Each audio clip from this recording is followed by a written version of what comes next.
Okay. Hey, everybody. Welcome. Thank you so much for joining. This is the last session in the series of the climate and militarism teach-in. Uh, really glad to see so many faces. We've been here together across the month. And I'm really glad for any folks who've been here to multiple of these or kept coming. It's really awesome. I'm very glad to be with you. Today, day 4, change. We're going to talk about making change, right? We spent 3 weeks talking about all of the different intersectional issues between the climate crisis and militarism, very specifically focusing on the US. And today we're going to try to tie it up and say, what can we do about it? How can we start to make some change? So just to kind of give us a heads up of what today's going to look like, very similar to every other week, we're going to do an intro and then folks can, we'll meet each other a little bit. We're going to conclude this tree model that we've been talking about for weeks. And then we're going to talk all about change. We're going to talk about the history of change in the US, some theories of change. We're not going to get too into the weeds of the theories of change, but we'll show a few.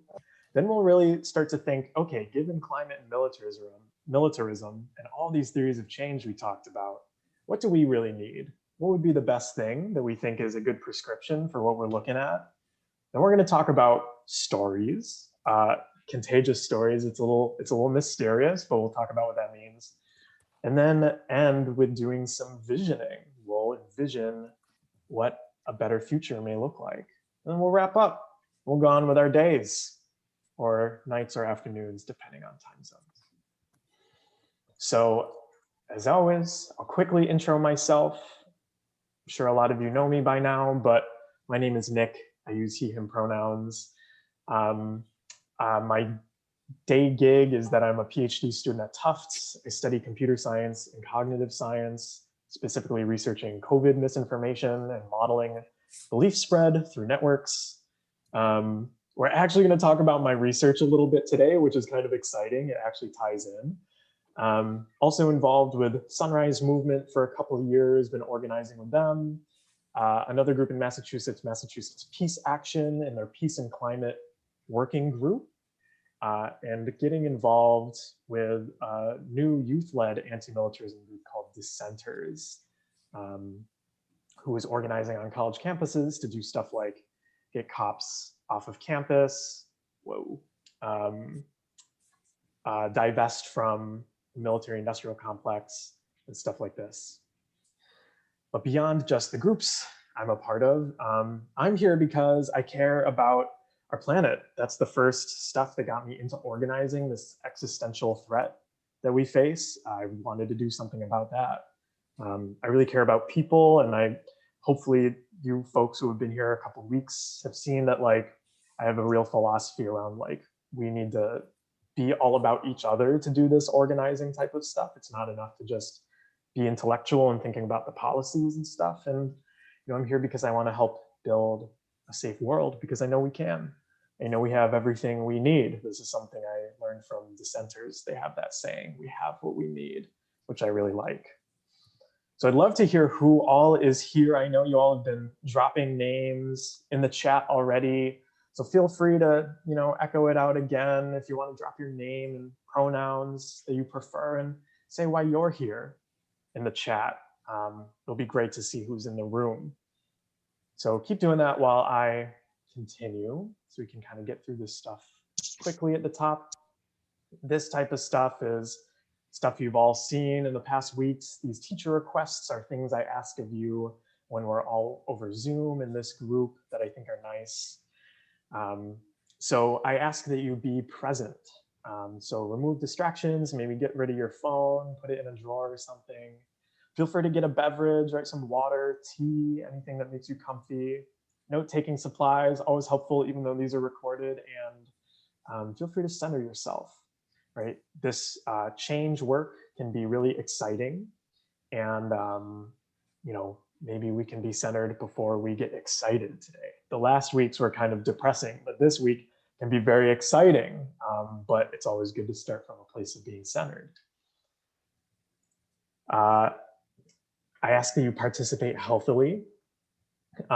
So I have a bunch of things here, and I know I've said these before, but we'll go over them again. I ask that you step up and step back, which is a good mentality I like. If you hold, acknowledging that our identities are very intersectional, if you hold identities that are typically in the culture of power, so whether you're white, male, wealthy, older, etc., maybe feel free to step back in this space and open space for folks who hold more marginalized identities, like being femme, queer, trans, Black, Indigenous, people of color, working class, etc. So we can hear more from folks who don't get to be heard as much in mainstream society. So step up and step back. I like that one a lot. Take care of yourself and others. This one may be a little, less applicable than previous weeks because we're not talking about as many kind of difficult things. We're talking about real cool, kind of exciting stuff. But as always, if anything comes up and you're feeling like this stuff is a little crunchy or difficult, feel free to mute me, turn your screen off, turn your camera off, walk away, look away. Doesn't matter. My feelings won't be hurt. We can show up to do the work best when we're taking care of ourselves and others. So if you see others needing some help, feel free to offer a hand. We're a community here. Good eyes and eyes on the prize. We're all working towards the same goal. I think hopefully that'll be obvious today, and that'll be really exciting that we're all working towards the same goal together. And then finally, comfort, growth, and panic zone. I hope we can all sort of grow today and exit our comfort zone and sort of push ourselves a little to learn more, feel more, and grow more, but not so much that we start to feel panicked in the panic zone. And if you do feel panicked, maybe refer yourself back to take care of yourself and feel free to step back a little. Okay, and then finally, just some Zoom norms that I think are helpful. We've been doing this in the past sessions. I love this thing of resonating in the chat. So people who know like what resonating is, pretend like I said something really cool and maybe throw some pluses in the chat, like you're really resonating with that. Like, oh, wow, yeah, I feel that. Yeah, Jeff is resonating back. Alex and Elisa and Sung-hee and Eric and Diane. So it feels good like when you say something, and this can be for anyone, for anything that anyone shares in the chat or reads out loud when we're reading slides. It can be really good to get that affirmation and make a really good community space. And then stacking, so when I ask folks to like read stuff from slides, it'll be really useful to do this type of stacking in the chat. So if I ask for someone to read, just put like an asterisk in the chat so we can keep track of the order that people volunteer to read. So let's practice that now. Pretend I was like, oh, can I have someone to read the slide? Throw a star in the chat. So now I know Elisa's on stack, Sung-hee's on stack, Aaron's on stack, and we can keep building the stack and keep track of people, which is very helpful on Zoom. This hasn't been an issue in other sessions, but try to avoid arguing in the chat. It seems like we're all pretty peaceful folks here, which is really nice. It can be, and it has been different than other spaces I've been in, so that's great. Try to mute yourself if possible. I can mute you, but I would prefer to not have to like juggle muting people and reading the slides and doing all this stuff. And if possible, I totally hear bandwidth concerns and stuff like this and bad connections or whatever. Even if you just don't want to turn your video on, that's totally cool. But having video on and being in gallery view can kind of make it feel like, we're in the room with other people, which can be nice since we're over Zoom. And then finally, I'll have Alex introduce yourself after this because it ties in. If you could save your questions to the end, I think Alex will be collecting them in the chat too, but we'll do a little Q&A after. So before we even like continue, Alex, do you want to intro yourself and say what you're doing, helping us out here? Sure. I'm Alex, she, her pronouns. I'm in Medford, Massachusetts. I am a Sunrise volunteer helping Nick out with the chat. So very excited to be here, very excited to meet you all. If you want to remember a question, feel free to just put it in the chat. I'll collect them. And then at the end, there'll be a Q&A and we'll ask Nick our questions then. Hell yeah. Let's resonate for Alex. I'm so happy that Alex is here. I think everyone is happy that Alex is here. I'll resonate for Alex. Yes, thank you so much for being here, Alex. Very essential. Cool. All right, folks. We got a couple more things and then we'll jump in, but suffice to say, this is day 4. We're talking about change. It's going to be awesome. It's going to be so exciting. I hope you all really like it. We already talked about surface issues, structural issues, the roots, the ideologies that undergird climate and militarism. Finally, we're like, all right, how do we get rid of this whole thing? How do we make some change? So that's what we're going to talk about today. And this is maybe a little less applicable than past weeks, but I just want to throw out a general content warning that when we're talking about climate and militarism, we often talk about like violence and oppression, right? Imperialism, exploitation, extraction. So if any of these things seem like they'd be triggering to you, I just want to warn you in advance. And if anything does come up, I'd really refer you to this one helps me. Take like a drink of water or something, have like a glass of water near you. That really helps me reground and center when stuff is really bubbling up for me. Um, and if there's something I didn't adequately warn about in advance, please feel free to email me after and say I should have included something else in the content warning. And then finally, before we get started, I want to do a land acknowledgement. So I think Alex is going to drop a link in the chat to this really great website that we love, native-land.ca. If you want to navigate to that and share back whose land you're on, it'd be great to see where folks are calling in from so we can all acknowledge the land together. While I do a longer land acknowledgement. So I'm calling in from Pawtucket and Massachusetts land.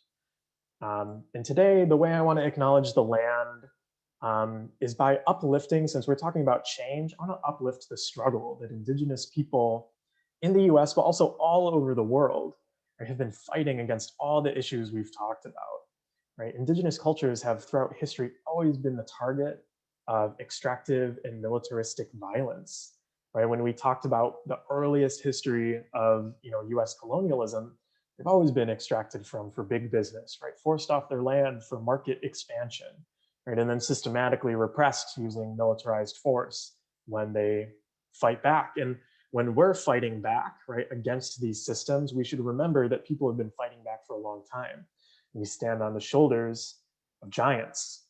And when we're talking about how to make change, the ideas that we're going to work towards today are not new, right? Nothing is new. This theme recurs over and over, right? These things that we've talked about, even the structures of militarism and climate, are nothing new, right? I haven't shared anything new with you all. People have known this type of stuff for centuries, right?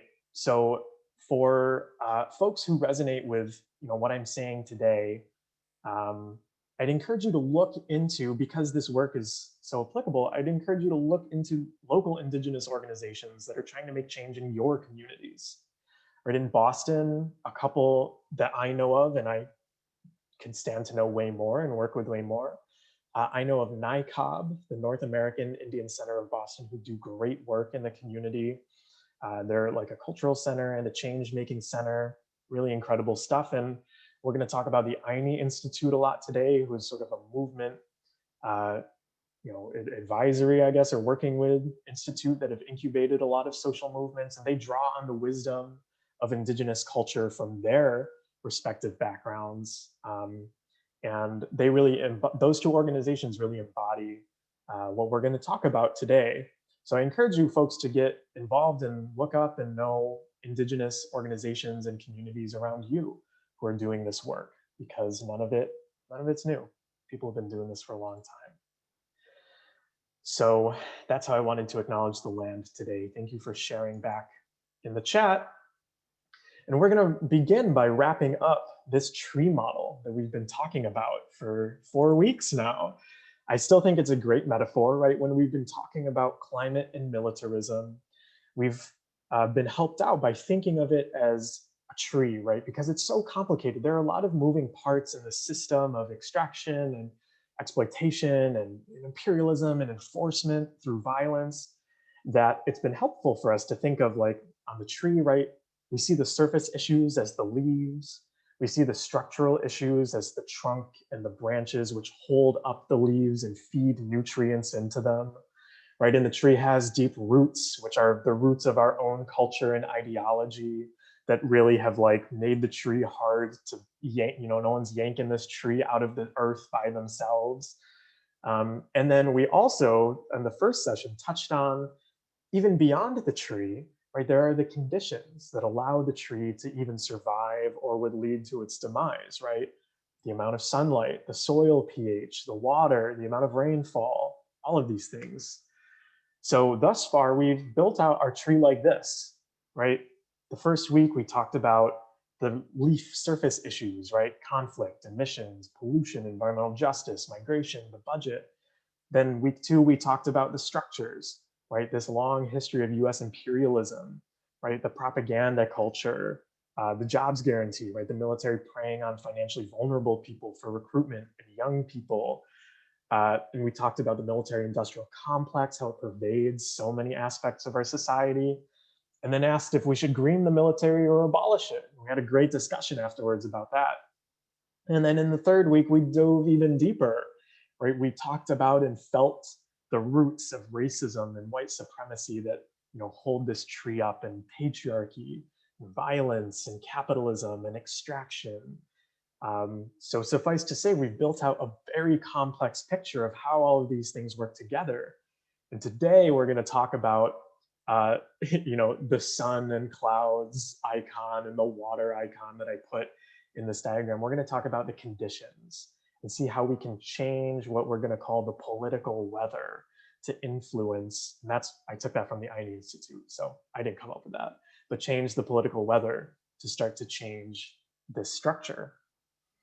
But before we even do that, let's talk about the history of change, because I think it's great to ground ourselves in this long history of change making that our country's more about than what we learn about in like mainstream culture or high school history textbooks, right? So our culture in the US has a long history of social change, right? Even though we learn about like generals and presidents and CEOs and business people, as these change makers of society, it's really much more true that social movements have always been the levers of change. So tons of people getting together saying, we can't, we're not going to stand for this type of stuff anymore. We want something different. And then through people power, right, through tons of people, we actually push these people who have more influential positions to have to follow along and then implement change through legislation or something like this. So when we're talking about the history of change, we've seen so many social movements in the US, right? Whether that's feminist movement, right? Feminist movement has enjoyed multiple waves of movement, right? Starting with the suffragettes and trying to get the vote out, which was exclusionary in a lot of ways, but really started the ball rolling. You can go to women's liberation right in the mid 20th century, and it's still going today, right? People turning out, records numbers of people turning out for the Women's March, and people organizing all around intersectional feminism these days. It's a powerful movement that has really changed society, right? And we have worker movements, right? So whether that's train car porters, right, organizing for better working conditions. They were working like 18-hour days and crazy stuff like that and sleeping on the trains. Or whether that's, auto workers striking and sitting in the plants, whether that's, any factory workers, whether that's the Amazon workers, right, trying to unionize to push back on these awful working conditions and crappy pay, or farm workers unionizing under Cesar Chavez and working together to build this collective power to not be exploited as much, right? So it can be labor movement. It's been abolition, right? When we think of the abolition of slavery, that was a social movement, right? Tons of people got together and were working for decades, like centuries, to liberate themselves. And it continued into civil rights, right? So, the Black Power movement, the mainstream civil rights movement, it's continued into the movement for Black lives that we see all the time today, right? In the aftermath of the murder of George Floyd and Breonna Taylor and Ahmaud Arbery and so many others, what we saw last summer was a continuation of this social movement. And we know it's changed so many minds around the country. Or it could be the gay rights movement, LGBTQ rights, right? Normalizing the AIDS epidemic and pushing back with groups like ACT UP, right? Saying we don't want to be stigmatized anymore. You all need to recognize that this is a like normal thing, and pushing that more into the mainstream and getting people together to make change. And like I said before, right, when we learn history in school or listen to the mainstream media, I know you folks all know this because you're already, you're here, so this means you're already like part of this different mindset. But we hear of individual heroes, right? Like Washington, and arguably these people aren't heroes, but like Washington, Abraham Lincoln, right? Or we even hear of like true heroes like Martin Luther King Jr., Rosa Parks, but behind all these individuals are always huge groups of people. Even when leaders rise up, like MLK or Rosa Parks, they're part of huge organizations, right? It's not like they're doing all this alone. The real history of change in this country is one of movements, right? Groups of people working together to change the social conditions. So when we're all here today, I hope you like can stew in like the depth and breadth and long history of making change in this country and know that we are a part of this. Right? When we're pushing back on these narratives of individual heroes and individualism in general, right? Individualism, this culture tries to make us think that we can't possibly be part of making history. But the real story of history, a story of movements, shows us that we all can't escape being part of history, right? Whether you're doing something or you're doing nothing, we're all active participants in shaping history, right? When we push back on this myth of individualism, uh, that like we as people or certain institutions can be separate from the course of history in this like apolitical bubble, that's absolutely false, right? We know that's not true. So our actions matter. The actions of groups that you're involved with matter, right? Your corporations, your companies, your schools, your workplaces, anything can't help but be part of either making change or not being part of change, which is kind of hindering change in a lot of ways. Um, and beyond just general change in the US, there is a long history of social movement and dissent against militarism and environmental extraction in the US. So this is the last timeline I'm going to make. I feel like I've made a lot of timelines in this series, but just sit with me for this ride as we like chug through history once more. So in the US, thanks, Elisa, in the US, dissent against military has been going on for so long, since even before we called these the United States, right? When England was fighting King George's War, there was a riot of seamen who didn't want to be impressed into the army in Boston, right? 1747, that's a long time ago. During the Revolutionary War, right? People were emboldened to, not want to fight anymore. They're like, why are we fighting this war for all these wealthy, powerful people to keep getting wealthier and more powerful? Right? So some people, were mutineers, I guess, if you would call it that. There was dissent in the Revolutionary War, right? During what's called Indian removal, which was really like mass genocide and repression against indigenous people in this country as business interests wanted to expand throughout the country. Not everyone was down to like join these armies that were pushing indigenous people off of their land. Right? There were mutinies. People were tired of fighting these fights that weren't about them and just wanted to go home. Right? And not even just the soldiers who were being tasked with repressing indigenous people, but indigenous people themselves have been fighting for centuries to stay on their land and fighting against this repression, right? Whether that's, and this is not even a nearly exhaustive list, but Cherokee, right? Creek, Chickasaw, Seminole, Iroquois, Sac and Fox, Shawnee, Cheyenne, Choctaw. There's so many tribes who have been fighting for centuries to push back against US empire and imperialism. But it keeps going, right? In the Mexican-American War, there are famous stories like Thoreau, right, refusing to pay a tax because he thought the Mexican-American War was unjust. So they threw him in prison, right? Newspapers have always been writing against wars, right? Like radical journals starting up to sort of spread this sort of dissenting opinion. People like Frederick Douglass in my hometown, Rochester, New York, wrote in this paper he started called The North Star, writing against the Mexican-American War. Workers, right? Irish workers in New York, in Boston, Lowell, demonstrating against annexing Texas. All the while, right, people who are being extracted from, slaves, working people, indentured servants, joining together to revolt against people who were taking advantage of them, right, systematically. And there were tons of slave rebellions, multiracial riots and revolts, including Bacon's Rebellion, right? Rebellion in New Orleans with 400 or 500 slaves, right? Denmark Vesey, Nat Turner's rebellion. This was going on all the while, right? When we were telling this history of people who are being impressed into the military revolting, the people who are being oppressed have been revolting, right? And pushing back and dissenting. Around the end of the 19th century, you have labor unions opposing expansionism, right? The Knights of Labor or the AFL, the American Federation of Labor, speaking against the Spanish-American War, annexing Hawaii.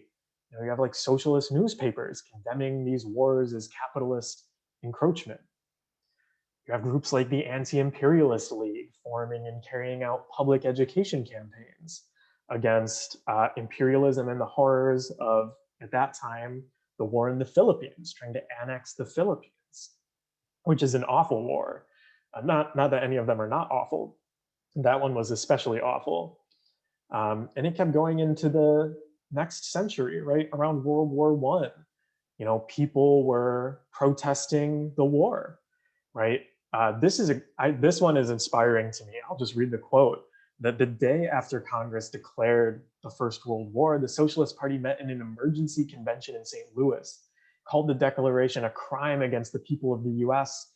And in the summer of 1917, these anti-war meetings held by the Socialist Party drew 5,000, right? 10,000, 20,000 farmers. That's amazing, right? Can you imagine these mass meetings? People rising up and saying, this is crazy. Why are we doing this? Protesting the war, the draft, the profiteering, right? Because we've learned through our other sessions that all of these wars, all of this imperialism is always for expanding markets, expanding power, corporate domination, right? And there's even a bit in World War II, right? Even though the public was super propagandized to believe in the war, there were tons of worker strikes saying like, we don't want to be exploited during all of this. There were more workers striking during World War II than in any other period in US history, almost 7 million workers at the same time. And a few groups like the Women's International League for Peace and Freedom, I saw some WILF people in here, saying, right, the war between nations or classes or races cannot permanently settle these conflicts or heal the wounds that brought them into being. So people have been speaking out against all these wars. And then through the civil rights time, right, you get figures like MLK Jr. and Malcolm X speaking out against the war in Vietnam or capitalist exploitation in general. And this, begins the history that we're much more familiar with in protesting against Vietnam, right? You have SNCC, the Student Nonviolent Coordinating Committee, I think. 14,000 people being arrested in a march or a protest in DC, right? The Pentagon Papers, right? Whistleblowers, Daniel Ellsberg, the Catonsville Nine, right? Pouring their own blood on draft documents and just getting arrested to protest the war. Students at Kent State, right? People were killed by the National Guard and the first student strike, general student strike in US history, right? This is all stuff we're more familiar with. And we even have things like the nuclear freeze movement, right? I know a lot of folks who I've met through Mass Peace Action were involved in nuclear freeze, right? This is how a lot of people got their organizing chops, right? Saying, we don't need these crazy weapons of mass destruction. And organizing on campuses or locally to sort of bubble up this change nationally. And I just listed a bunch of stuff, and when I was making this, I truly ran out of timeline space. I wanted to include so much more, but I think we all know that there's so much more that's not even on this timeline. The future continued into huge, massive protests against the war in Iraq, right? Actions by water defenders against the Dakota Access Pipeline, right? We can even loop in youth uprisings against the climate crisis, right, in recent years. And there's so many more examples, right? Rising up against police brutality for the movement for Black lives, and saying our communities don't want to be policed to death, right? We deserve the funding to actually fix the problems. So this stuff keeps going, and we're all part of this, right? We stand, as I said before, on the shoulders of giants. And we can become part of this history of change because history is being made every single day, right? Yesterday is already history, right? A minute ago is already history. So we can be part of shaping this. So, all right, I just, this stuff inspires me, which is why I love reflecting on it. I'm like, people have done this. I can do this, right? We can do this. So it stands to ask now that we've pumped up with this history of change, and we know we're ready to jump into the river of change and alter the flow of history, how do we do it? Let's talk about some theories of change. And I want to create a container at the beginning just to say that there are a lot of different ways to make change. I'm not going to talk about all of them because I don't know all of them. It's a lot to know, and there is so much collective wisdom in this room. I know it because a lot of us have been part of so many different ways of making change. So if there are things that I miss or gloss over, feel free to just like throw something in the chat and say like, oh, I've had some success making change like this, right? It'd be so great to like have a collection of how people have been successful. But the things I am going to talk about, I will say, are trying to see the whole thing kind of holistically and acknowledge that there are different ways of making change.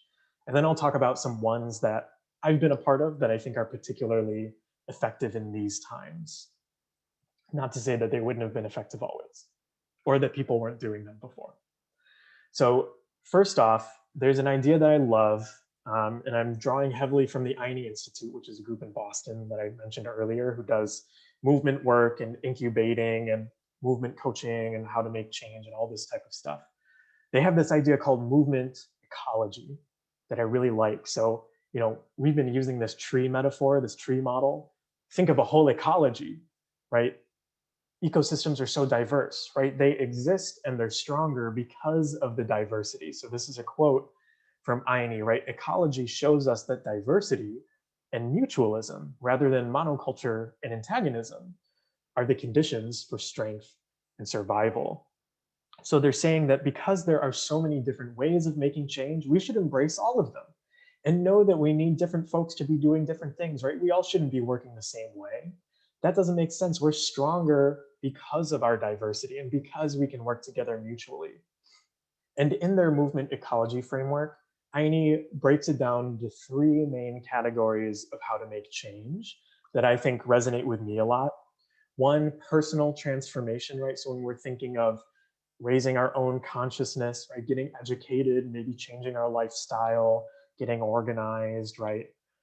They talk about alternative institutions, right? So think of like public banks, right? Labor unions can be an alternative institution. Anything where you're trying to challenge, right, the dominant institutions by making something that is so much more appealing to people that they all flock over to you. Right? This could be like alternative schooling as well. And then finally, changing dominant institutions, which is a lot of where our social movements come into play, right? They say, hey, dominant institutions, the way you're working is not cool. You're oppressing us, right? And you're ruining a lot of things. We want you to change, right? We know that you need to change. So when people do things like mass protest or organize locally in their communities to change municipal systems, this is changing the dominant institutions. So this view of ecology, right, we can apply to our tree. Right? We talked about a lot of different things as intersections between climate and militarism, and I'd be curious what folks think if we just sort of go through and say, I'll ask for these in the chat. I don't know if I put this in the notes, Alex, sorry about that. But maybe in the chat, put some of these things that you see in the tree that would be good opportunities for personal transformation. Do any of these stick out as like personal transformation types of things? We'll see what folks say. Thanks, Alex.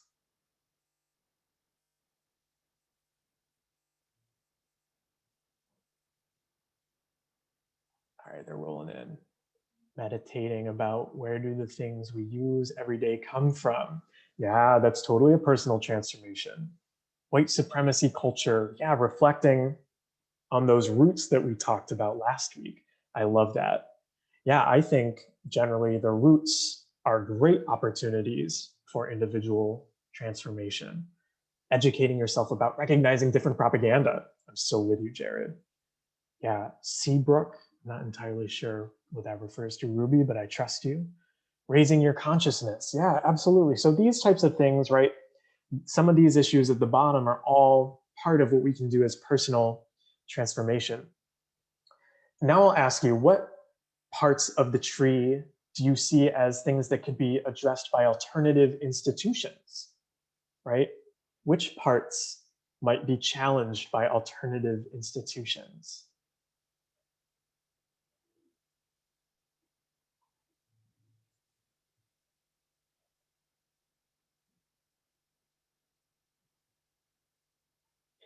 Even to loop in some things that other people said, educating yourself, like alternative education, calls like this is actually absolutely part of an alternative institution, though I'm not an institution as an individual. But even buying from different places could be an alternative institution, right? Raising up to be a little more sustainable. This one might be capitalist extraction. Ooh, some sort of alternatives to capitalist extraction, totally. Nonprofit institutions like water, I don't know that one. Good question from Jared. What do you mean by alternative education? So it's like groups like INE Institute, right, hold webinars very often to teach people about political types of things and how to organize, right? That's not like what we go to school for, but they exist as a place that offers alternative education, right? And even like schools like Montessori or some Deweyite types of schools are trying to push back against dominant types of public education. From Elisa, supporting cooperatives and local businesses, I love that. Yeah, keeping money in the community, I think that's great. Like in Boston, we have the Ujima Fund, which is like very much involved in all sorts of stuff like that. Community-based jobs, yes. Communal living, I'm with you, Diane. Yes, all right, these are great. Yes, Sudbury schools, cool. Waldorf schools, totally. And then finally, which of these might be changed? Which parts of the tree may be changed by changing dominant institutions? This one might be a little more difficult to think of, but actually, it might be easier. What dominant institutions might we try to change through social movement? Thanks, change them. I'm with you, Ruby. Amazon, change it. Yes, military, get rid of that shit. White supremacy, change it. All right, these are all great answers. Keep them coming. Yeah, all right, I love these. These are inspiring. Yeah, so keep them coming. I'll keep going. So I'm going to focus on changing dominant institutions because this is a lot of the theory of change that I've been steeped in through my work. And I don't want to talk to stuff that I don't know as much about. So if folks know more about, starting alternative institutions and stuff like this, it might be cool to share back after. So when we talk about changing dominant institutions, this is very tied to all of the movements that I lifted up before from our history. So this also comes from INE Institute and a subgroup of them called Momentum, which incubated a lot of these new movements like Sunrise and Cosecha and Uprooted and Rising that you may have heard of. And they tell us, this comes from theory from the Engler brothers, Mark and Paul Engler, and Carlos Saavedra, who was working at INE. They tell us that changing dominant institutions has typically fallen into two categories: what they call structure-based organizing, which includes things like labor organizing, right? So we talked about labor movement, legislative advocacy. I know a lot of us have been involved in advocating for certain bills in the legislature. Political parties fall into structural organizing. Community organizing often falls into structural organizing, which is sometimes creating alternative institutions. And you can think of it generally, the way they tell us is, think of it as like Saul Alinsky style organizing. For those of you who don't know who Saul Alinsky is, he was, I think he was a professor who wrote this great book, Rules for Radicals, where he basically, he's like a lifelong organizer and wrote down this awesome book of basically how to make change. And it talks a lot about these structural types of things like building power, how to, build power in other people, sort of create organizations that are making this type of change. And they contrast this, so structure contrasts with what we think of as mass protest types of changing dominant institutions. So this could be, right, organizing in order to plan big actions and rallies, right, to sort of get people's attention, right? It could be showing a moral stance, right, being like, whose side are you on, right? All of these moral protests, or right, I am a man, if you all have seen those photos where people are holding signs trying to assert their humanity, right? And this often involves marches and rallies and nonviolent direct action, right, to do this type of tons of people protesting. And then I'll shrink them down. The slide didn't change much, they just shrunk to make space. The synthesis of these two, that one of the groups I've worked with a lot, Sunrise, falls into this group, is what they call momentum organizing. And I'm not holding up momentum as like the right way to do it or the best way to do it, but is just something that people know a lot about these days and have been working under the ideology of. Momentum is an attempt to combine these two ways of making change, right? Can we do mass protest and then use it to build a structure where people are building leadership in each other, and trying to do actions, recruit people, right? Train them up, hold mass trainings, and then encourage them to act again, right? Creating this kind of virtuous cycle, and catalyzing, so creating and also acting on what they call trigger moments.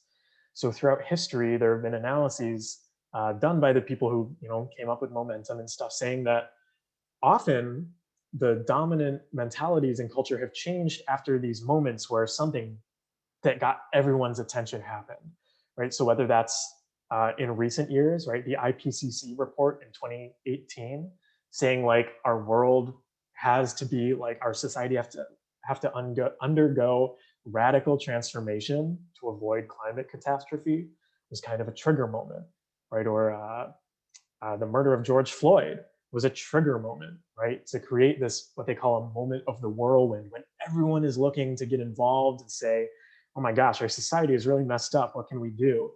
And then people want to go to these types of mass protests and then get involved in a structural type of organization. So anyways, these are some ways of making change, right? And we'll keep it in the mindset of that there are so many different ways to make change. What we're going to do is we're going to think through, and I'm going to put forward an argument for what I think makes the most sense for climate and militarism. So before we do that, take a pause, take a break, take a 5-minute break, because we're nearing the hour. This may be the first time we're on time. So let's come back at 55. Yeah, I know, right? I'm leaving y'all hanging, big cliffhanger. Let's come back at 55, whatever the hour is in your time zone, and then we'll talk about how we address climate and militarism. Oops.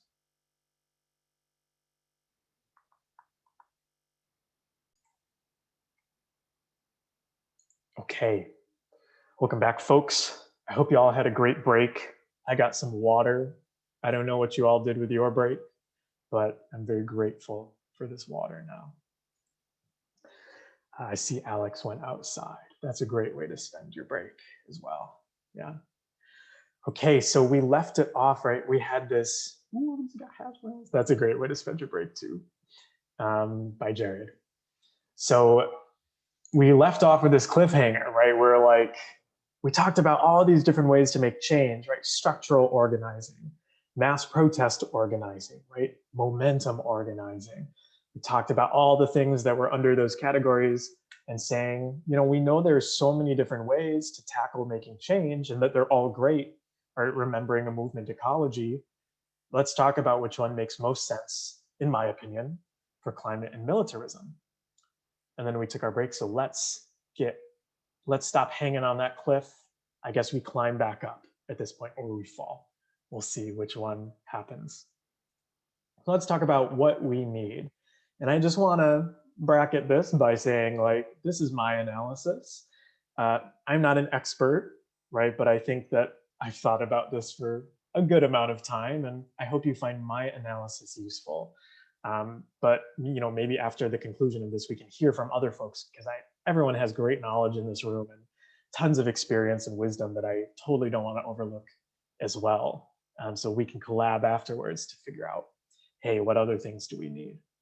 But this is what I see in my work as one thing that we need. So I would say out of the two issues, right, militarism and climate, it's pretty clear to me that the one that's lacking support for change right now is militarism. Right? There has been a lot of momentum behind climate in the past handful of years, especially led by the sort of youth-led organizing that's been going on. Even though to say that environmental justice organizing and environmental organizing has been going on for a long time, but we have clearly been effective, right? So militarism could really stand to get some momentum behind it. And I'll argue that because I think people in the US largely just don't really know what goes on with the military for a lot of reasons that we talked about in the past sessions, there seems to be a need for a shift in consciousness. So I think this has really helped the climate movement, that so many young people understand climate change, taking environmental science classes, all this type of stuff sets the stage for other things to follow, right? And because of all the mass protests, that also changes the consciousness, right? So we'll get into that. But suffice to say, I think there needs to be a big shift in consciousness. And out of the ways of making change that we talked about, structure, momentum, and mass protest, momentum and mass protest fit more into this change in consciousness than structure-based organizing. So why a shift in consciousness? Why is this a good tactic to be thinking about when we're making change? So I yanked this quote from our good friend, David Hume. So this is an old quote. This comes from, Hume was born in 1711 and lived till 1776. So when he was writing this in his, just random series of essays during his life, suffice to say, this type of stuff has been known for a while, right? And Hume wasn't even the first, I'm sure, but I'll read this quote out because I think it's very good. So Hume's writing about politics, right? Nothing appears more surprising to those who consider human affairs with a philosophical eye than the easiness with which the many are governed by the few, right? And the implicit submission with which men resign their own sentiments and passions to those of their rulers. Right? When we inquire by what means this wonder is effected, we shall find that as force is always on the side of the governed, that's us, the governors have nothing to support them but opinion. So consciousness and opinion is very, very important for any society.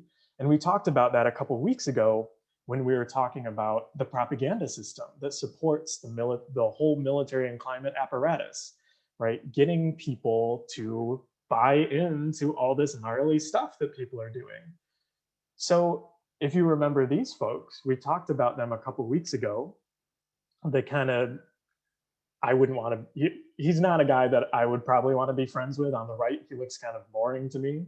But Edward Bernays wrote this book, right, called Propaganda, and is considered the founder of the modern public relations industry.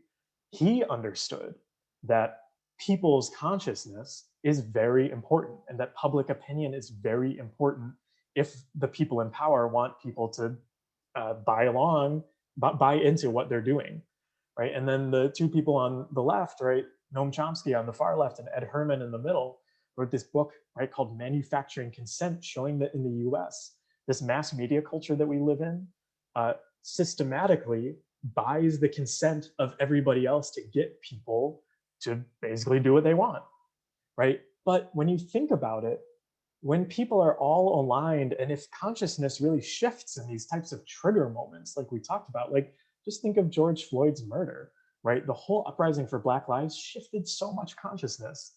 And I think I jumped my point because I'll talk about that a little later. But I love this sort of cartoon on the right? We are the ones holding up the system, right? Not the other way around. So shifts in consciousness change what I think is a great way to think about it. They change the common sense of society, right? Making it much easier then to follow with legislation or alternative institutions or structural organizing or anything like this. Changing the common sense first is huge. So I want to do a thought experiment first. Let's imagine that we want to cut the military budget, right? And imagine this is our current society, right? One of the ways that we spend a lot of our time doing change in our organizing against the military budget that I've seen in my work is say, right, in a legislative session, right, there's a bill that would cut the budget by 5% or something like this. They're small, but it's something good. There are a few elected officials who are in support, right? But most are not. So what do? Right? We call our elected officials, right? Maybe we're pushing really hard in the next election cycle to get like a candidate with a platform that calls for cutting the budget. We pour a ton of energy into stuff like this, right? To try to win these legislative victories, maybe by narrow margins, right?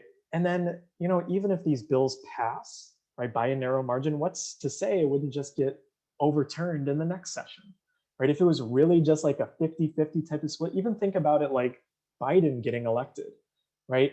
Almost half the country didn't vote for Biden. That's not much of like a public consciousness shift, right? The common sense is still super split. So it's kind of precarious, right? But we put a lot of time into like phone banking and turning out the vote, which is important, but all these types of things that may be served better by doing the work up front to change consciousness. So what if we spent our time some other way? Let's think of an alternative society, right? Alternatively, let's just say that it's the new common sense that the budget is too big, right? There was some huge movement that rose up and said, hey, this budget is way too big. We got to cut it. And it's on everyone's mind, right? It's all in the news and people are starting to think this way. It's now the case that no elected official, because the common sense has changed, no elected official can even get elected without having a critique of the military budget. And everyone is writing and supporting legislation to try to cut it, right? So having changed the common sense makes every subsequent political task way easier, right? We wouldn't even need to like do all this phone calling and this, legislative advocacy because we would never even have an elected official who supports a big budget in the first place, right? Because everyone would be on board.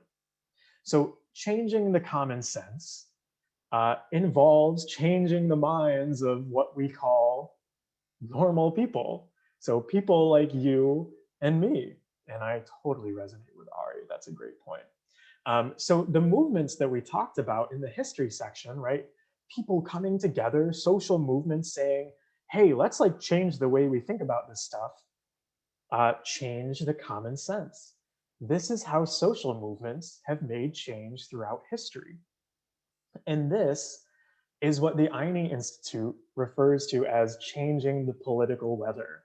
So it's like, you're trying to navigate whatever weather you're given, right, in the current system, and that's like legislative advocacy and stuff. But if you change the political weather, you change what's possible, right? You make bills like a Green New Deal even palatable to people because you've changed the common sense, right? So to tie it all back, this is our big like magnum opus moment.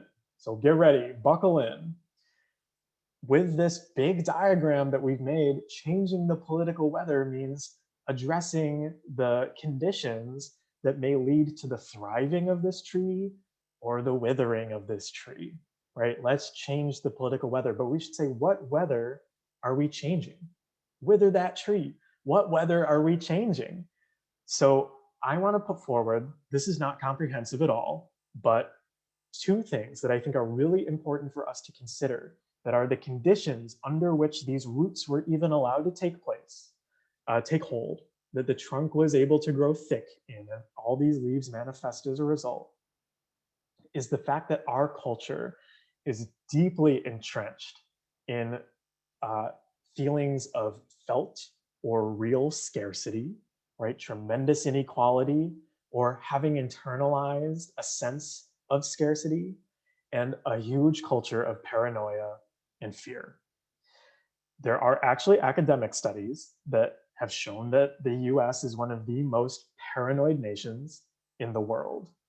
We are always thinking that someone is out to get us, either individually or collectively, and that we need to be afraid. So we build up these defenses, right? Like racism and white supremacy to hold on to our power because we're so afraid of losing it, right? We buy into patriarchy and violence because we don't want to be, so vulnerable that we work interdependently. So we want to dominate, right?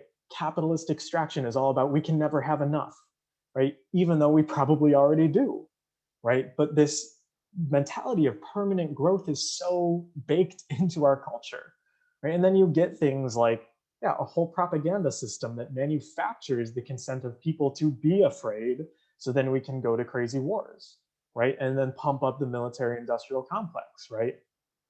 All of this stuff, I think, really falls out of these two mentalities.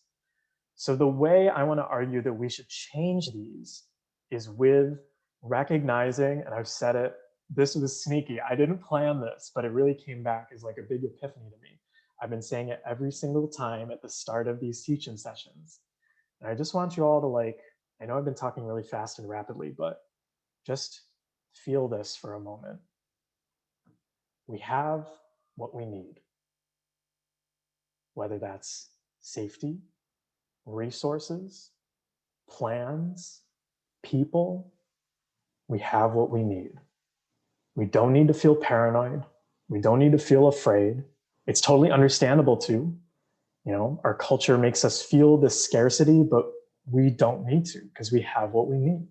We just need to redistribute it, right? We need to put it in the right place and give it back to people. So that being said, I want to put forward a tactic that I think could be really useful for our organizing, building out this culture to shift the consciousness to thinking and feeling. Because we talked about this last week. There is a difference between intellectually knowing and really feeling that you have what you need, that you are safe and can be safe. A tool that I think will get us there is what I'm going to call contagious stories. The contagious part is, we'll see why, but really just stories in general.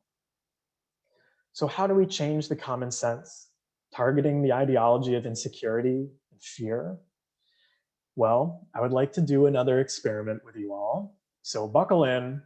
I'm going to stay on this slide for a while because I'm going to tell you two stories, right? And then I'm going to ask for the differences between the two. And I would love if you all could reflect them back afterwards. I take this example from the climate space. So I'm going to tell some climate stories. And I'd love for you all to just sit and listen and hear the first one and then hear the second and see what's different. So here's story number one. So I'm talking about climate. So the IPCC, the Intergovernmental Panel on Climate Change, warned us in 2018 that a planet that warms to 2 degrees Celsius above pre-industrial levels will lead to much more catastrophic effects than 1.5 degrees of warming. And between September 2019 and August 2020, the Greenland ice sheet lost 293 plus or minus 66 billion metric tons of ice. So our planet is already warming. And this has effects. Right? Between 2001 and 2014, approximately 173 species have gone extinct, which is 25 times more extinct species than you would expect under the normal extinction rate. So people say that we are in this new era of mass extinction. And people have been trying to fight back, right? But even despite, in the last year, pandemic shutdowns, we've seen global carbon dioxide levels rise in 2020 to 412.5 parts per million. And if you all have heard of the organization 350, they were trying to advocate that we keep that at 350 parts per million.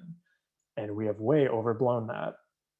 The climate will continue to warm, and we will continue to see more catastrophic effects. We need to pay attention, right, and do something about this. And I'm making this part up, broke the fourth wall, but there's a bill in the Massachusetts state legislature that would introduce a carbon tax. It's called HR 182, making companies pay for their emissions and hopefully incentivizing companies to go green and stop pumping these greenhouse gases into the atmosphere and stop the warming. There are 2 legislators who have co-sponsored so far, and we need more to sign on. Can you make a phone call to your legislator to advocate for HR 182 so we can get a carbon tax on companies and begin to address these problems? And scene. That was story number 1. Keep that in your head. I'll give you like 5 seconds to commit it to long-term memory. Get that cog sci degree up in here before I tell you story 2.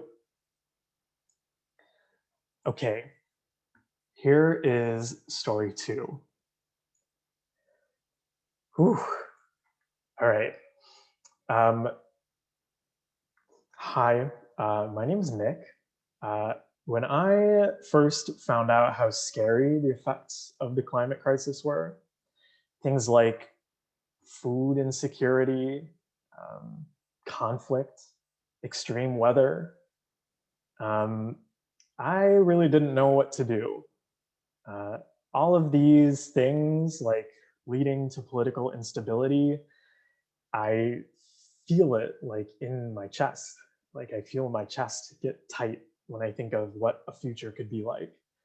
These things were so scary. And when I first learned about them, I had no clue what I should be doing to help. I had been scared like that before, though. Fear was not a new emotion to me. When I was a kid, I was really sick. I have Crohn's disease, and I was diagnosed when I was 6. I was in and out of the hospital a lot for tests and surgeries, and I remember feeling so weak and helpless, and I remember it hurt so much, just in all this pain, and I didn't know why. I didn't ask for it, but I was really afraid. It was scary. I didn't know if I was gonna survive. The whole time, though, when I was in the hospital, I wasn't alone. My dad, who was my hero growing up, was with me the whole time. I remember he would take off work a lot, be really flexible with his hours, work really late at night so he could, be with me when I was having to take a test or just sit at home and be really sick. And when I was in the hospital, he would just sit there with me and be my buddy while I was so scared. I remember this so much to this day. It felt so good to like have someone be with you when you're really scared and you don't know what's going on. And all my life growing up, I really wanted to be a parent because I felt so loved and so cared for by my dad. I felt such a desire to do that for someone else who's trying to navigate a scary and uncertain world. But when I heard about how troubled the future of climate crisis might be and what this world might look like, I started to wonder whether it was even responsible for me to have children. Would I be strong enough to help my children through such fear and anxiety and difficult times? I struggled with that doubt and fear for the better part of a year, not knowing what to do. And then one day, I saw a bunch of people my age sit in Nancy Pelosi's office, get arrested for saying that we deserve a future that's not plagued by these fears and this scary stuff. This was the Sunrise Movement.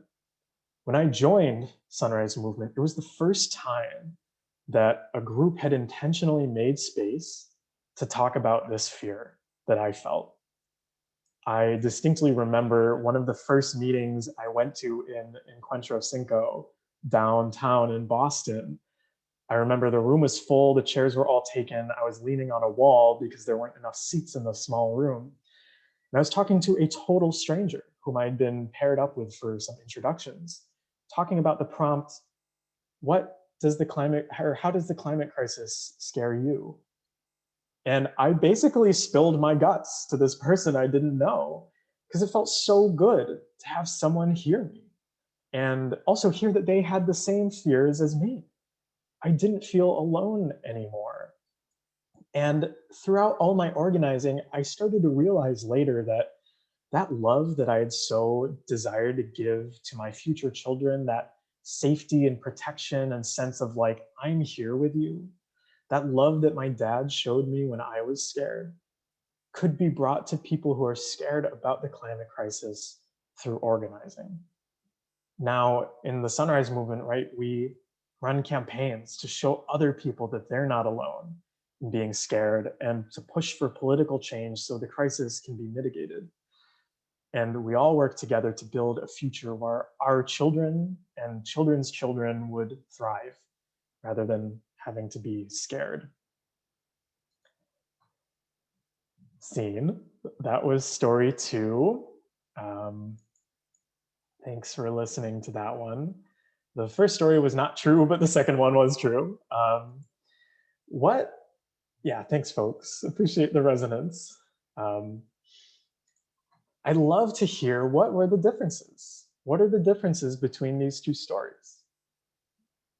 I know it was probably obvious, but you know, just as an exercise to say it, what are the differences?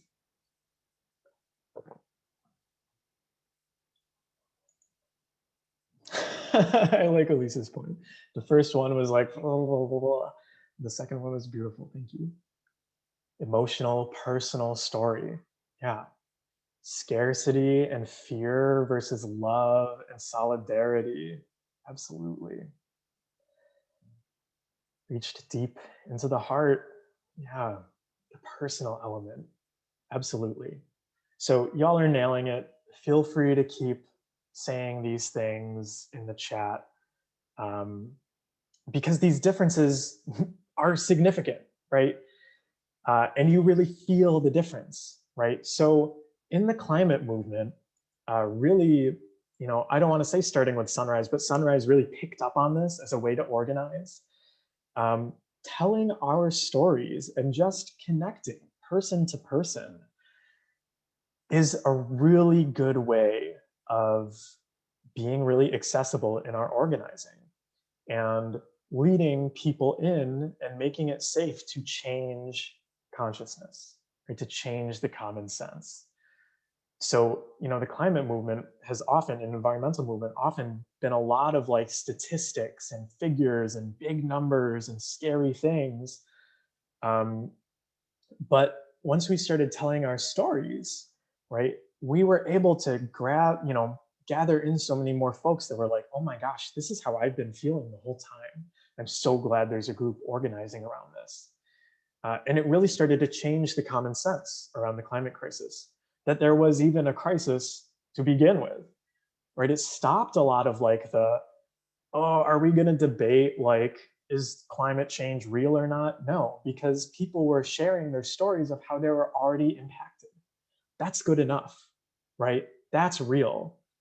You don't get into this crazy debate, right? Because people are already feeling these effects, right? So we used our stories to change the political weather and get so many people to start sharing that or once people started sharing that, politicians could not ignore it anymore. Right? It's exactly like I said earlier. Now, in our current climate, in our political weather, a lot of politicians who don't address the climate crisis in some circles are basically unelectable. Right? That's the power of changing the political weather. So let's try this. We did this last week, and I'll put the instructions in again, but just I'll preface this with, I want us to try sharing our stories, right? The prompt, which will come back on the screen and be put in the chat as well. How have you been made to feel fear or see a threat when it didn't exist? That's what we're going to think about. And the tool we're going to use to tell our stories with each other is called a listening partnership. We did this last week. This is a structured listening activity where the sort of general framework is we're going to be in groups of 2. So I'll put us in breakout rooms, potentially 3.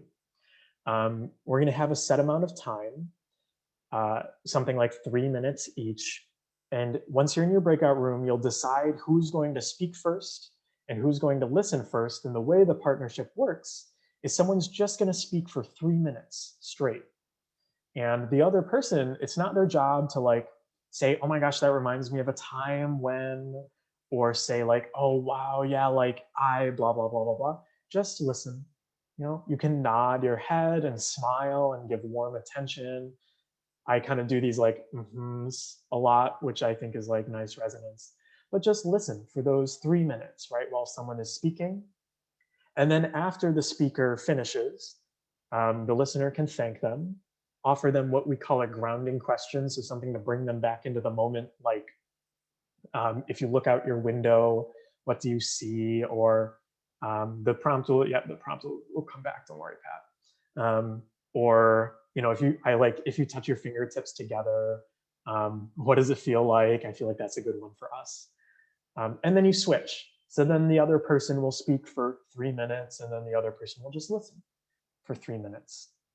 And before we do these, and I'll put the prompt back up as well, I just want to say that these listening partnerships are confidential, right? So don't share back what your partner said unless you ask for their explicit permission. The emphasis is often on feeling, not just intellectual thoughts. So when we get the prompt, really, how does it make you feel? And it may be helpful in general to connect to early memories in childhood, because a lot of the things that come up when we think about these ideologies that we're trying to change started when we were very young. So here is the prompt again, and I think Alex is going to put the instructions for the listening partnership and the prompt in the chat so we can see it for our breakouts.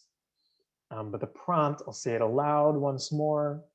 How have you been made to feel fear or see a threat where it didn't exist? So I'm going to stop my screen share and pause the recording and do the breakouts, and then we'll come back. So give me a second. And share my screen. Okay. So where's my notes? Hello notes. Okay. So we shared back. Thank you folks for sharing. And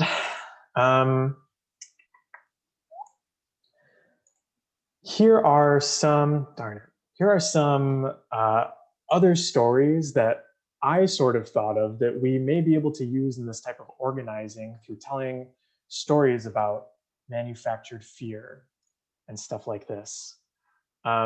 So let me see, maybe to save time, I'll just read these out loud because we have some good participation parts coming up. So here are some stories that I just thought of, stories that I've heard, stories that I've experienced partially. So what if you heard in your organizing someone at a rally saying something like this? When the ROTC recruiters came to my school, right, they told me that joining the military could help me pay for college. Then I learned that the military budget is over 15 times the federal education budget. Right? These recruiters were trying to take advantage of my financial vulnerability when the government could just pay more kids to just go to school, right? How would that story resonate and be able to organize people together? Or what about this? I was so upset about the murder of George Floyd, Breonna Taylor, Ahmaud Arbery, so many others that me and my friends went to a protest and marched downtown. Right? We were totally peaceful. It was so beautiful to see everyone, but then police came and made us all terrified. They fired tear gas and were in SWAT gear. Why did they feel so threatened by a bunch of kids calling for justice? Here's another one.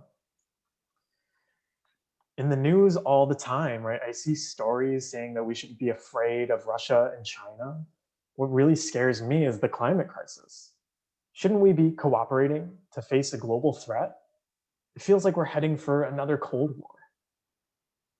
And finally, from my life, when I went to grad school, I was so excited to try to use my research to make a difference in the world. Turns out it's almost impossible to get research funding that doesn't come from the Department of Defense. And I read that they use these seemingly basic research ideas to do things like make drones, surveillance systems, psychological warfare. Why can't my research funding be targeted towards issues like the climate crisis? These types of stories are things that I think resonate with so many people, but I would argue that when we're thinking about how to talk about militarism or climate and militarism intersections, these are not the types of organizing tactics and stories that we hear. In my work, I have seen this, calling in, not calling out, but I've seen a big intergenerational divide on the issues of climate and militarism. And it's not a bad thing, right? It's just that like different folks have different experiences. And I think if we're really to start to like do this common sense changing about militarism and how it ties into climate and really bring it all together, we need to be meeting people where they're at. And for a lot of younger people, it's stuff like, we've grown up in a world where we've been at war for our entire lives. We've never seen a country in the US that has not been at war. We haven't seen the Vietnam protests, right? We haven't been through all of this change that seems so common sense to a lot of folks who've been organizing for a long time, right? And going through nuclear freeze and stuff like this.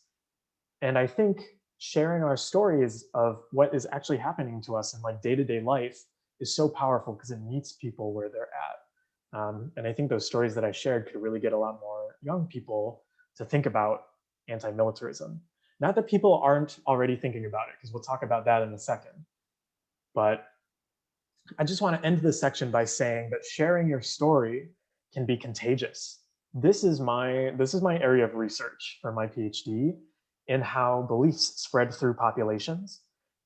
There's an idea that, based on some really good empirical research, stories you tell, ideas that you have, like mentalities that you hold, and even behaviors that you act out every single day spread through your social networks. So people that are close to you, like friends and family, colleagues, actually start to we pick up things from other people. So if you start like an exercise routine, chances are that a lot of people around you will be wanting to think of exercising, right? And this happens with all sorts of stuff, including ideas. It's called social contagion.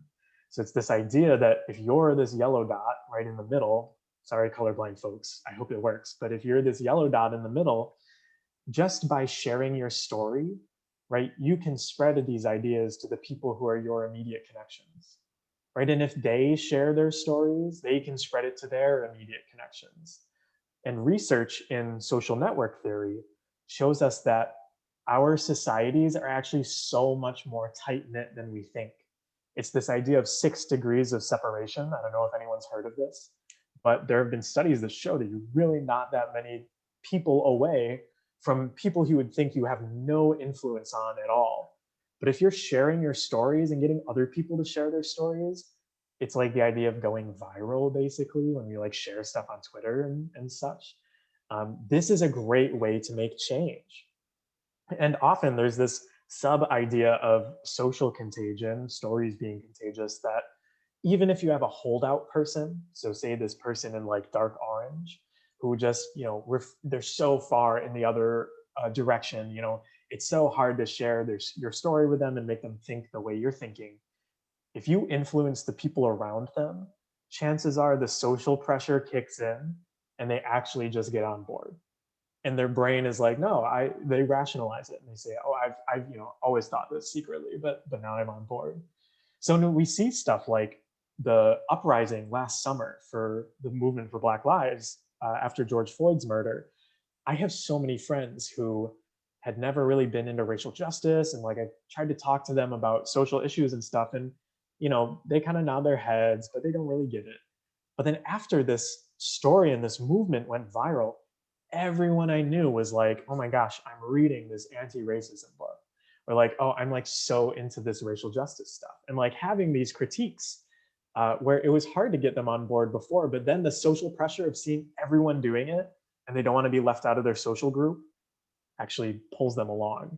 So this is very interesting stuff that we can take advantage of organizing, and all we need to do is share our story, right? It ties into this idea of the 3.5%. If anyone's heard of Erica Chenoweth's research, that anytime 3.5% of the population is engaged in active popular support of an issue, it frequently becomes legislation or overthrows dictators. That was the real framing of this research. 3.5% of the population might just be enough to make people see, oh my gosh, there are a lot of people getting on board. Maybe I should get on board. And you may not even think of it consciously, but you just adopt these beliefs anyway.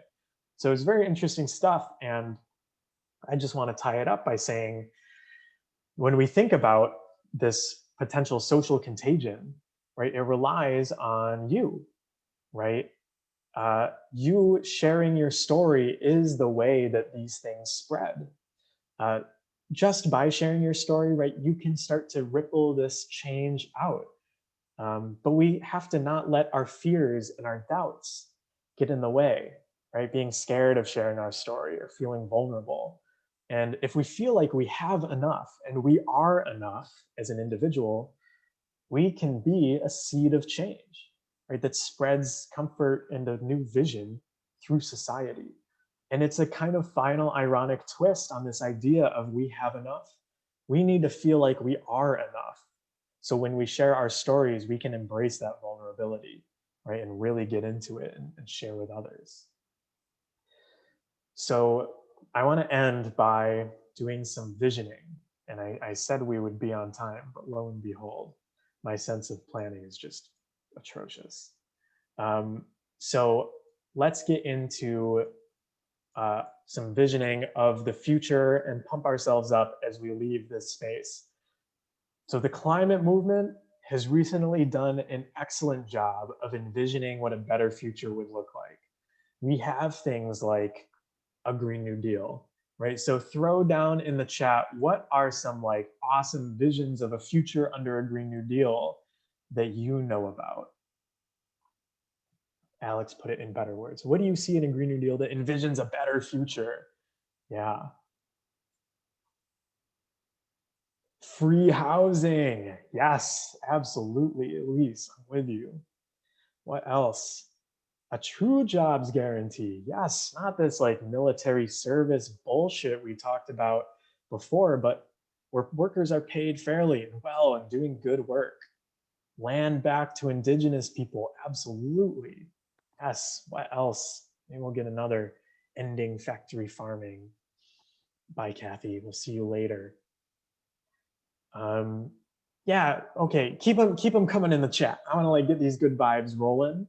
And I'll put on some that like I think of when I think of a Green New Deal, but keep them coming, right? Clean air and water for everybody. No one should have to worry about this. Funding prioritized for marginalized communities, addressing equity, this awful inequality that's so racially based in our country. Zero emission, clean, fast transit in and between cities, increasing accessibility for so many people, right? Affordable housing, like Elise was saying, up to efficiency standards, not just free housing, but free, awesome housing, right? That's not contributing to the crisis. Community regenerative agriculture, right? Like local sustainable farming, subsidized, cheaper energy from renewables. I don't want to pay $1 million for my energy bills anymore. Right, Medicare for all. These are all parts of a Green New Deal, and that's why it's been so infectious, right? It envisions a new society that, obviously Fox News gets to spin it as radical socialism, but, these things are appealing for so many people, and this has to be part of our messaging, right? So climate movement has done a great job with this. How about a just transition? What do folks know about a just transition? What stands out to you for like, how would it be so good for the future?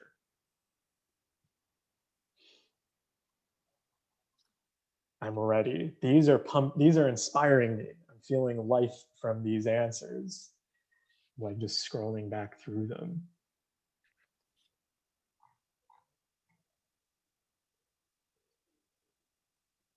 Democratized workplaces. Ooh, love that. Yes. Keep them coming. What other things do folks know about a just transition? I see, Marcy was sharing out about coal miners, yeah, supporting a just transition. So absolutely, people not being left behind, right, in this transition. End the extractive economy. Yes, anyone who wants a job can get a job, and a humane job. Yes. Yeah, absolutely. People are being ready to transition. Switching subsidies. Yes, switching subsidies. Absolutely. It's like $700 billion in the US. Connection and support for each other, building community and cultural resilience. Absolutely. I love that. Democratizing and localizing our economies, our banks and utilities and businesses and manufacturing. These are amazing. So keep them coming. I love all these. Share the good vibes. This is the diagram I've been sharing before. This vision of the living economy that we can transition to, right? With a caring, a worldview that embraces caring and sacredness, regenerative attitude towards resources, deep democracy in the workplace and our governance, right? Cooperation, everyone working together for ecological and social well-being. I love this stuff. This stuff like makes me feel like another world is possible, right? We just have to get there. So that was all climate stuff. What has visioning looked like for the anti-militarism movement? So I know sometimes when I bring this stuff up, it's not very popular, but I think this is really something we need to get on board with. And I think this is where the visioning has been happening in the anti-militarism movement. What do folks know about defund the police? This is a radical vision, right? This is really reimagining what it looks like to interact as a community. So what do folks know about defund the police that really like pumps you up and is like, oh my gosh, this is so much better?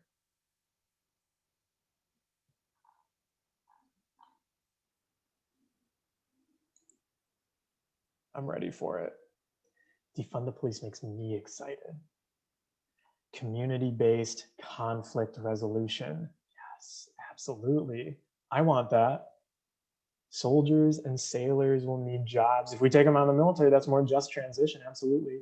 And if we're defunding the police, right? Like police folks could use new jobs, right? We don't want them to be doing that.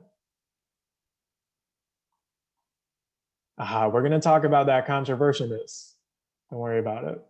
We'll get there. No more state-sanctioned murder in our communities. Shift in funds to education, social supports, fund our communities, absolutely, same type of thing. Social services versus punishment, yes, and this like carceral mentality, eliminating punishment. Yeah, going to community needs, end the killing, end the poverty, absolutely. Yeah, use people who are trained to handle these problems, right? More social workers, we need stuff like this. So keep them coming.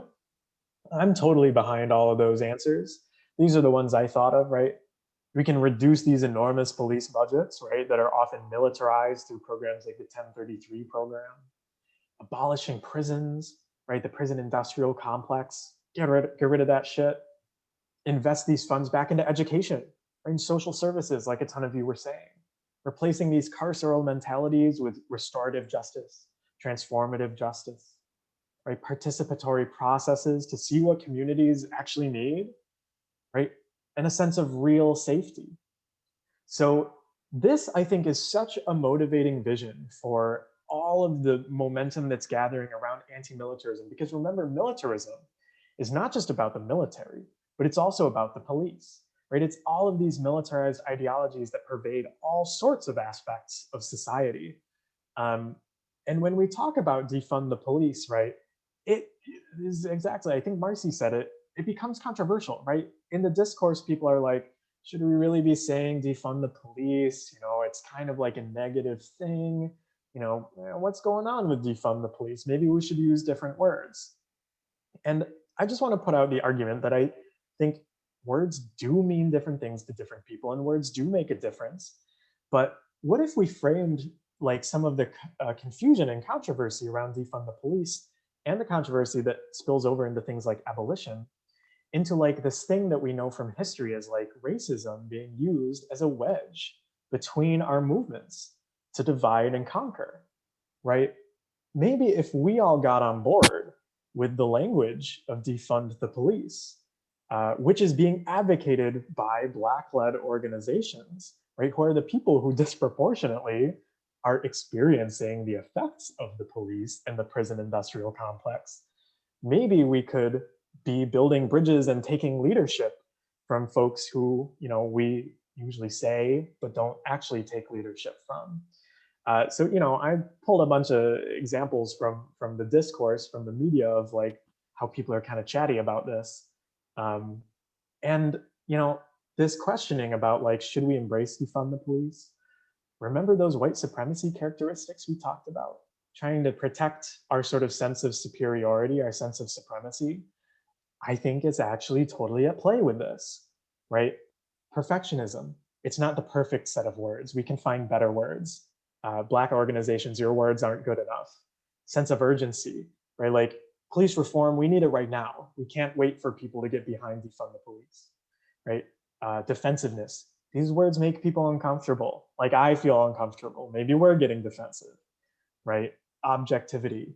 I wouldn't have chosen those words. There are better words. When in reality, everything is subjective, right? Which biases of yours are coming in when you don't support slogans like defund the police? So I think this type of energy should be brought into visioning to the broader US military.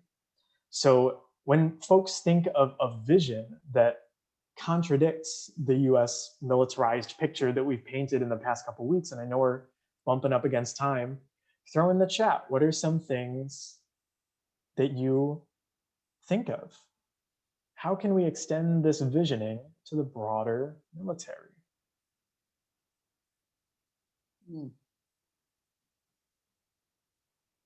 Really getting your brains working.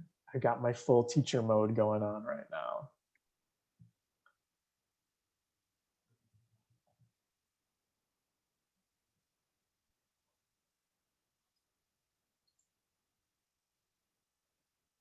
World sheriff. I don't know what that is. Oh, I think I get what you mean. Yeah, that's going to be one of my points, James. Counter recruitment. Yeah, why don't we offer people like better opportunities?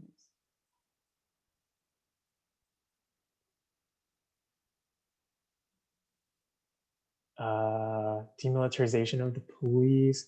Yeah, I think I get what you're saying, Elisa. It's definitely relevant, very related. Counter recruitment.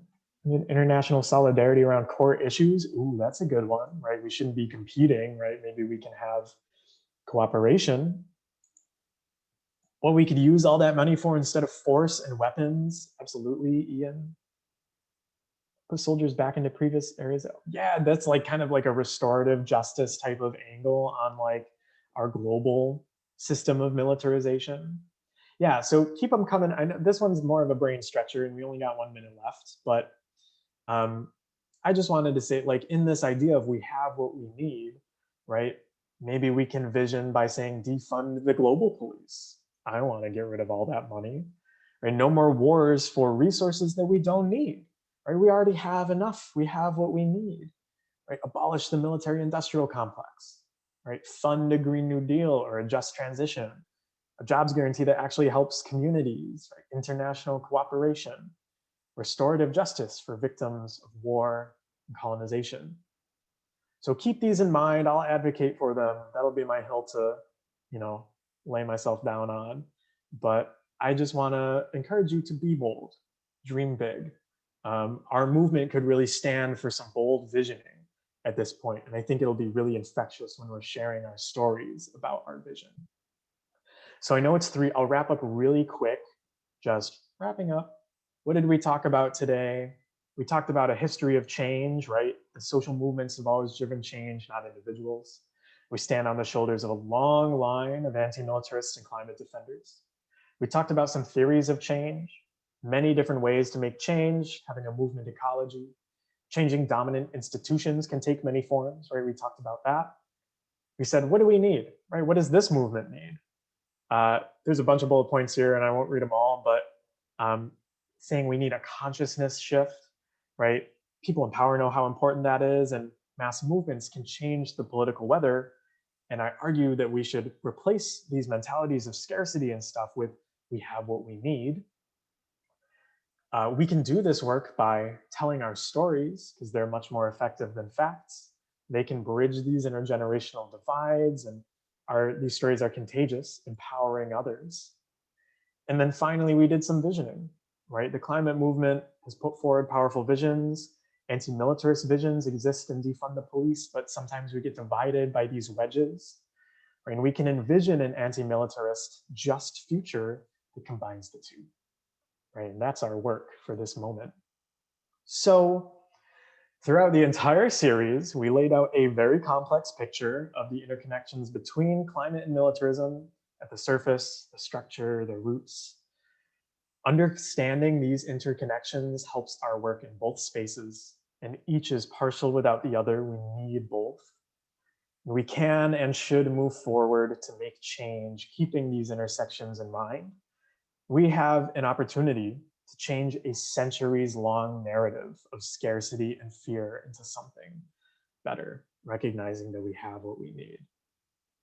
And we made this tree. It's complete. We did the whole thing. Good job, everybody. We made it. And I just want to uplift right at the end. I threw down some groups that would be, I think, good to get involved with if you want to keep doing this work. And there's a diverse amount of groups. And if folks have other groups that they want to put in the chat, are there other groups that folks are involved with that we could think about joining as well? So we have sort of a catalog at the end. I'll give people a second to do this.